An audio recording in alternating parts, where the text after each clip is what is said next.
Nah, Tapi maksudnya antum langsung das gitu juga. kartu kredit 14 gunting semua. Kredit 14 gunting.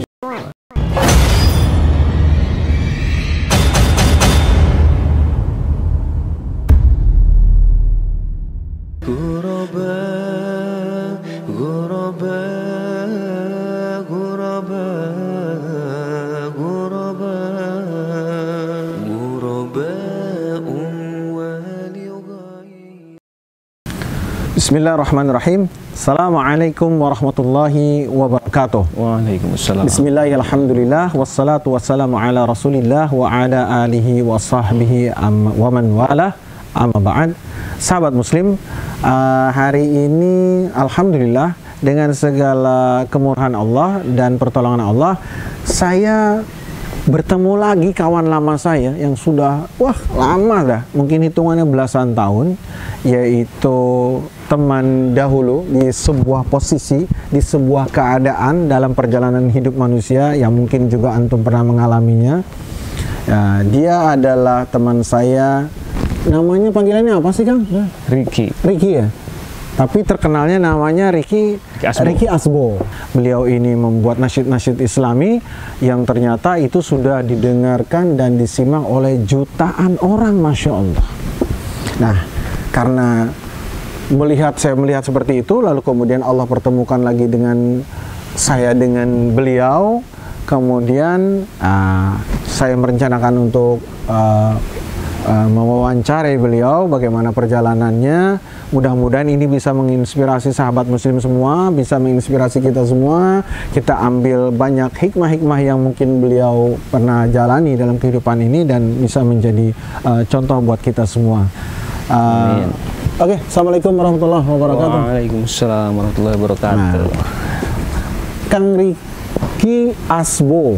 Oke. Gimana ya? Ini kan kita temenan dulu, ya kan? Dulu gue aja. Sama-sama vokalis ini. Vokalis senior. Oke, sekarang kata lu dan gue itu kan mungkin tidak bermakna buruk ya.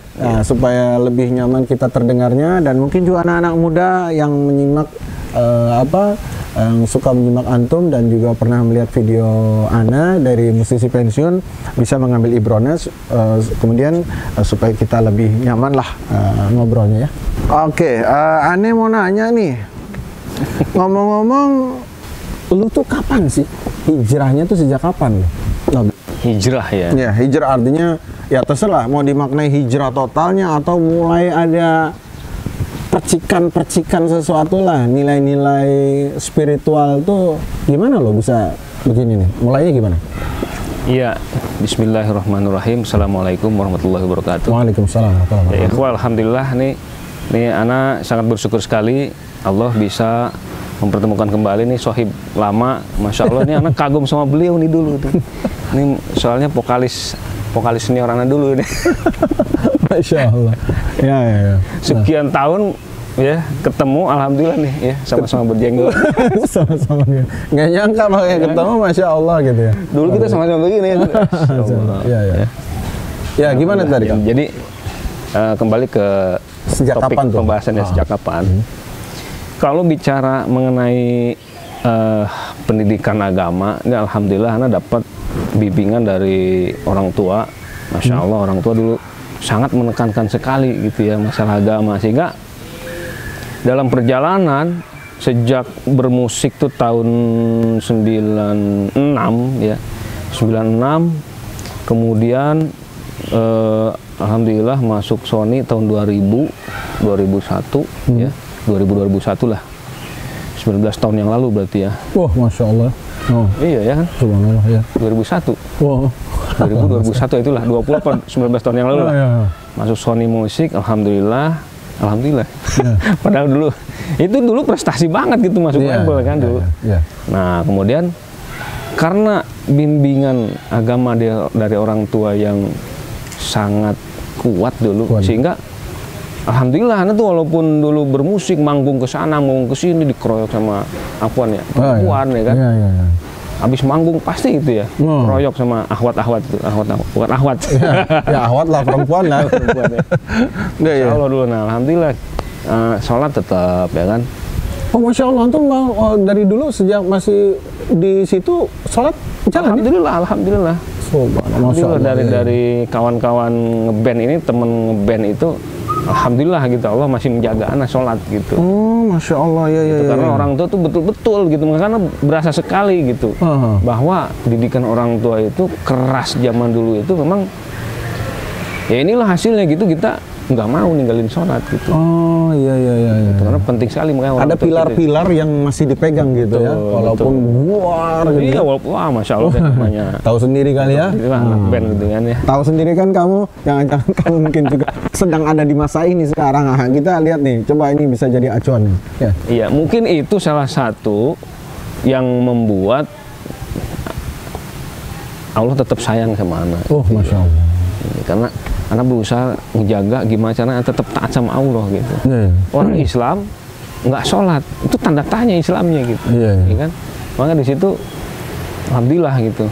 Nah, kegiatan bermusik, manggung sana sini memang banyak menyita waktu, kan?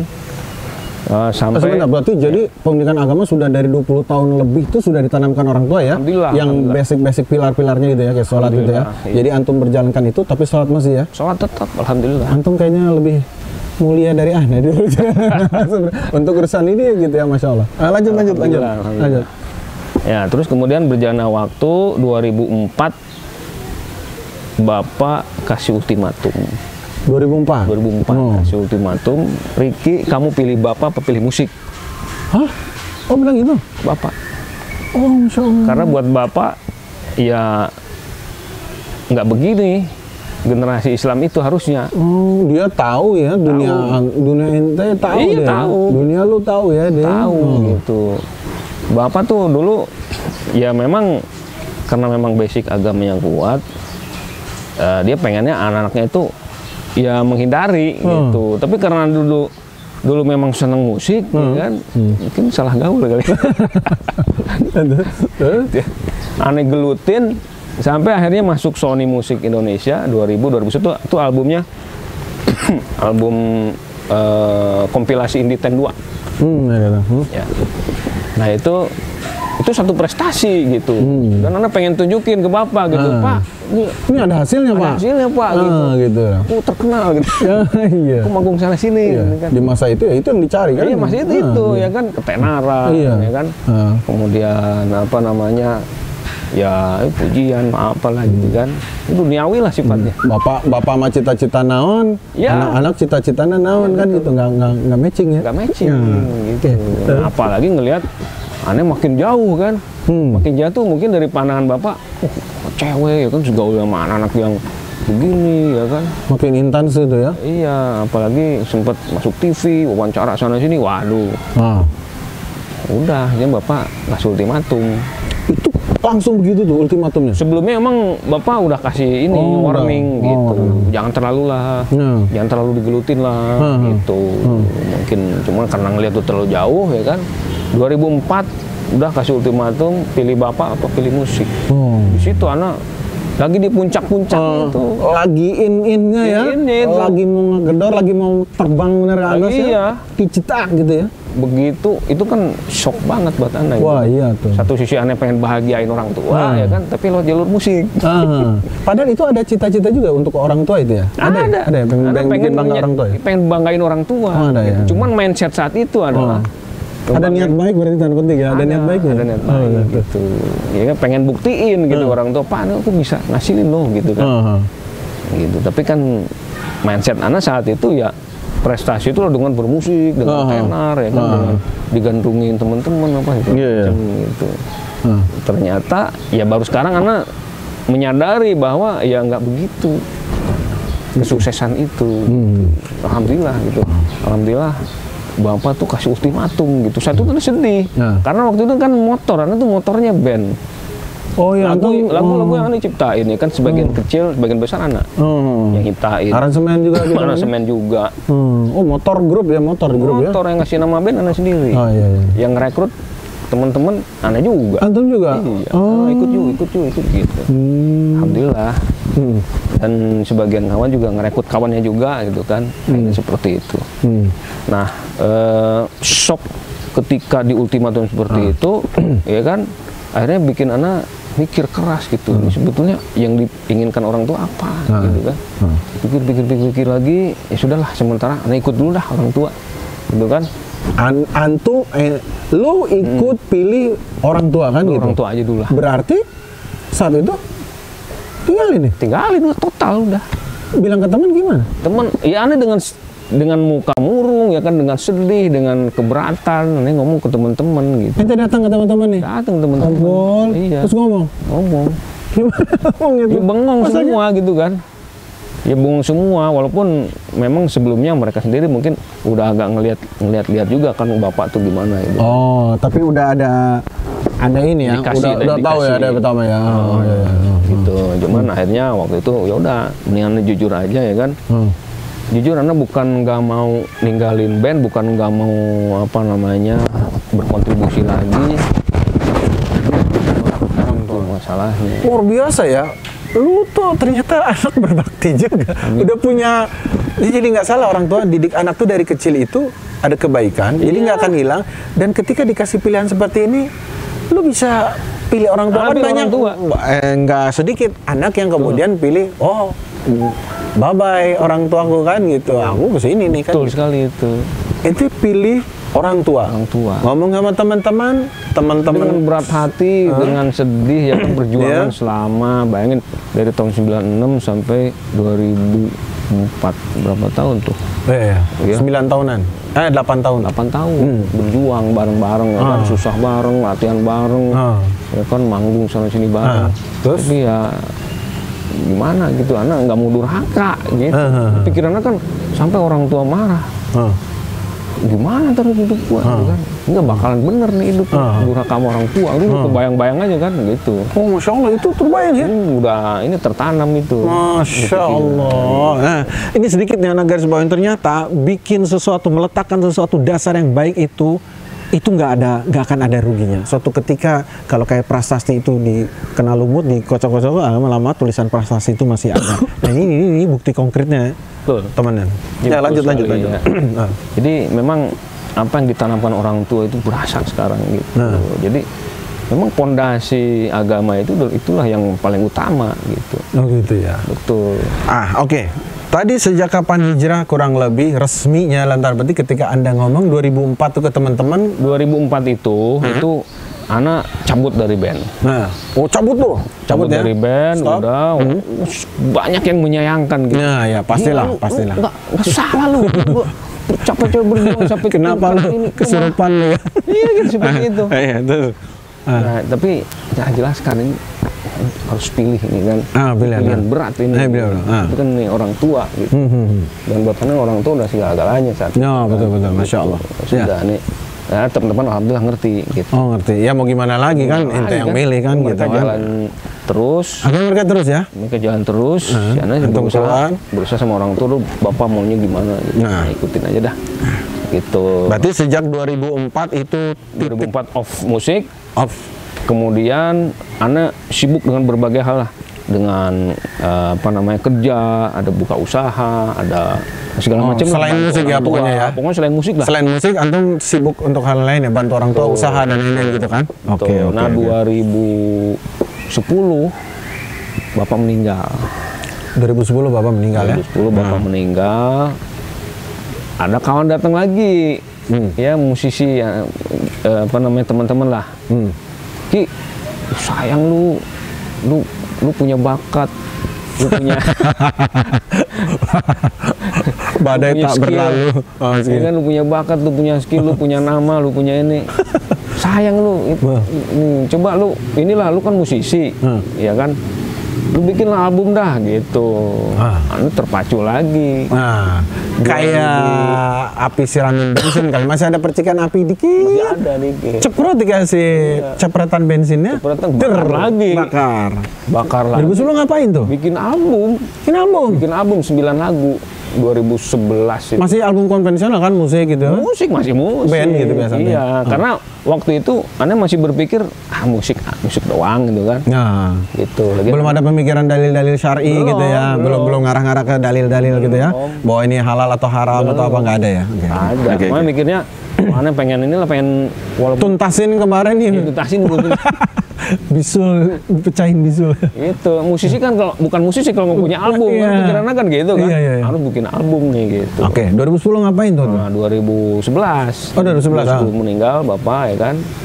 2011 Aneh bikin album. Bikin rilis single sampai tour 21 kota. Keliling Jawa. Nggak tanggung-tanggung. Tour 21 kota. Iya. Band solo apa? Solo ya solo tapi format band. Solo format band. Iya. Namanya Ricky Asbo. Udah Ricky Asbo. Ricky Asbo 2000. Tapi lagu-lagunya juga lagu bukan ke arah sini bukan ya? Masih lagu konvensional. Konvensional. Oh, konvensional. Bukan syar'i kalau Aku padamu ya, gitu ya. Seperti itulah.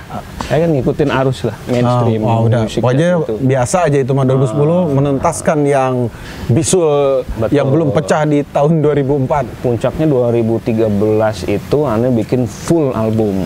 Full album 9 lagu ya kan secara profesional digarap. Sampai ada kawan namanya Mustafa dari Debu, band Debu. Oh, Debu. Ya itu kawan juga tuh. Dia bilang ke Ana kan, Ricky, saya dengar lagu barat yang bikin Indonesia nggak pernah saya terpukau. Ya kan mau slang kayak mau siapa kayak. Tapi yang you bikin ini aku sangkain orang barat atau Amerika yang bikin karena bikin lagu Eagle in the Sky judulnya. Bule banget dah. Orang nyangka itu Sanggana itu Amerika ya? lah gitu. Gitu ya? Nah itu puncaknya tuh. Sampai dapat pengakuan seperti itu. Cuman dari 2010 sampai 2013, dari 2004 sampai 2013 itu. Nah disitulah Ana berusaha mencari kebenaran. Gitu, berbisnis ini, bisnis itu, ngutang ke bank, buka usaha segala macam, sampai akhirnya Anda mencari-cari kesuksesan itu apa sih sebetulnya? Oh, justru di 2010 itu yang sudah mulai melebar, pikirannya melebar dan mencari arti kesuksesan di situ ya. Iya. Lebih kalau tadi mau di musik aja, di 2010 ini lebih kepada ke cari di titik mana kesuksesan itu apa gitu. Iya, jadi gini. Tour 21 kota, buka usaha ini itu segala macam. Aneh main properti, aneh main kuliner, aneh main apa lagi, segala macam. Oh gitu. Segala macam. Sampai utang hampir 17 miliar tuh bang waktu itu. Main properti. Oh, 17 miliar. Iya. Utang itulah gitu ya. Bunga-bunga itu tadi ya. Bunga berbahaya itu. Masya Allah. Main-main itulah. Bisnis jalan, musik jalan, ya kan? Tapi jalan atau itu saat itu jalan ya, jalan ya. Properti jalan, kan kuliner jalan, musik jalan, wah ya kan? Tapi apa? Hampa. Oh, jadi oke, tadi hijrah 2010 sampai 2013 tuh. Oke, 2010-2013. Jadi pertanyaan tadi sejak kapan hijrah di-startkan di 2004 ya. Kemudian pertanyaan kedua sebenarnya ini masuk, apa latar belakang hijrah? Nah, kelihatannya latar belakang hijrah yang sebenarnya bukan di 2004 ya. Bukan. 2004 itu karena nurut orang tua aja. Karena ditodong sama orang tua, anak kah atau bukan anak kah gitu. Sekarang baru bapak apa musik? Bapak apa musik? Gitu. Nah, sekarang baru nih yang mulai berpikir latar belakang hijrah sebenarnya ini pertanyaan kedua. Oke, ini tadi ya. Lanjut. Tuh, 2000 dalam perjalanan tuh 2004 sampai 2013 itu ya kan. Aneh bisnis ini segala macam lah ya. Gagal, ada yang sukses gitu kan. Ada yang sukses ya tapi ya? Ada. Dia apa di properti apa kuliner atau apa? Oh, properti ya. Aneh sampai beli ruko ya kan tanpa duit. Bisa beli ruko tanpa duit, Masya Allah. Malah dapat duit. Tukang sulap ya. Iya. Itu Aneh pelajarin. Ya itu dah apa namanya ya konsekuensinya sama bank, main sama bank. Bukan main, maksudnya ya kita gimana caranya ya kan. Itu ini main gila nih, yang gini-gini main gila ya? Main gila. Oh, main gila ya. Udah sering dengar lagi gini-gini ya. Gila. Kita sering dengar kali model-model cara gila jadi pengusaha itu Aneh gelutin. Cara gila benar-benar gila jalannya. Gila udah. Gila itu giat lakukan aksi. Itu mah masih benar gitu. Emang gelo beneran gitu. Enggak lihat hukum agama. Nah gitu nih. Properti, kuliner, kemudian ngajar juga, bahasa Inggris juga kan dilihat waktu itu. Dilihat. Itu Anda jalanin tuh. Oh, ngajar bahasa Inggris juga. Pantas bahasa Inggrisnya bagus juga ya di lagu-lagu ya. Bapak juga itu. Bapak juga. Bapak juga mau kursus bahasa Inggris. Masya Allah. Oke, lanjut.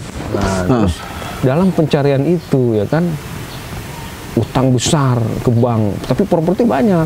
Ya kan, ada ruko, ada tanah, ada rumah, ada kebun segala macam. Main itu. Bermusik, punya album. Ya kan, tour 21 kota. Ya kan? Itu wah, ya kan secara duniawi wah sukses lah ya gitu. Di sini. Nah, di sini mulai nggak bisa dibohongin ya. Nggak bisa dibohongin. Tapi apakah seperti ini kok rasanya kok nggak nyaman ya? Nggak nyamannya begini. Utang bank pasti dikejar-kejar angsuran. Karena tuh sebulan ngangsur sampai 200 juta. Sebulan. Karena gede, ya kan. Kemudian keluarga, punya anak, punya istri. Nikah tahun berapa sih? Karena nikah tahun 2006. Oh, 2006. Oke. 2005. 2005 ya? 2005. Di tahun berpikir nih, berapa anak udah? Itu waktu itu anak kalau 2013? 2005 nikah, 2006 sampai 2010 anak ada 3 kalau nggak salah. 3? Iya. Di 2010 ini udah 3 berarti ya? 3. Pas masa-masa berpikir ini udah mulai matang tuh. Udah matang. Anak udah 3 ya berarti? 3. Oke, lanjut. Udah berpikir itu kan, cari kesuksesan apa gitu. Nah, ternyata dalam perjalanan, ya kan, ternyata utang bank itu neraka. Walaupun terlihatnya surga. Dikejar bener ya, dikejar bener. Walaupun sebetulnya ya aset sama utang masih gedean aset. Oh, masih bisa aset ya? Masih nutup ya? Masih nutup, semua kalau dijual semua. Tapi tiap bulan harus cari cash. Lelah itu ya? Iya. Pikirnya dunia terus, duit, cari duit. Kemudian musik, bikin lagu ya kan, terus segala macam. Jadi nggak ada nonstop itu ya? Nggak ada. Itu alhamdulillah istri anak sabar gitu. Itu masya Allah tuh. Dikasih lagi poin sama Allah ya? Iya, alhamdulillah gitu. Nah, itu. Jadi istri juga alhamdulillah memang background juga bagus agamanya kan, sabar dia. Selama anak tetap sholat ya kan, tetap mau ngaji, tetap bertahan dia. Walaupun kondisi ngaji, sholat masih jalan ya selama ini ya? Masih, alhamdulillah. Masih mending ya? Tapi waktu sibuk dengan urusan usaha sama musik itu ya ngaji udah acak-acakan lah, udah kacau. Tapi sholat jalan ya? Alhamdulillah. Masih baca-baca Quran masih kali ya? Ada lah? Ya disempet-sempetin. Sempet-sempetin ya? Banyak kan nggak sempet ya. Oh iya. Tapi nggak ada ini, nggak ada ruhnya. Nggak ada ruhnya. Jadi ya kan sampai usaha usaha bus pariwisata. Iya, usaha bus pariwisata punya 6 unit bus, big bus ya. Tapi nggak ada ketenangan batin. Anak jauh, sama istri juga jauh. Ya kan? Oh gitu ya? Jauh. Sibuk urusan dunia. Ngejar dunia itu loh. Ngejar popularitas, ngejar duit. Ngejar urusan dunia deh. Gitu. Nggak ada ketenangan batin. Gitu. Sampai puncaknya itu 2013. Puncaknya anak ikut satu seminar ya kan. Di situ dibahas mengenai bisnis berkah tanpa riba. 2012 ini ada apa seminar? Mulai titik terang. Seminar apa tadi? Seminar tentang bisnis tanpa riba. Bisnis tanpa riba ya. Oh ya, mau nanya sedikit. Berarti sebenarnya waktu itu udah tahu riba tuh kenapa kan ya?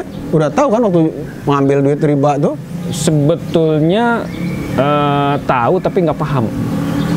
Tahu nggak paham? Tahu tapi nggak jujur nih ya? Jujur. Jadi berarti gitu. belum ngeh banget. Sini. Oh, tapi tahu haramnya. Tahu itu riba gitu. Ya. Tapi belum sampai yang ini bahaya gitu ya. Gitu. Iya ya. Nantang perang Allah dan Rasulnya gitu. Iya. Sampai kayak gitu tuh belum. Iya. Sekedar ini mah ini doang itu kan. Oke, seminar. Akhirnya 2012 ceger total tinggalin dah riba. Tinggalin riba, jual-jualin lah.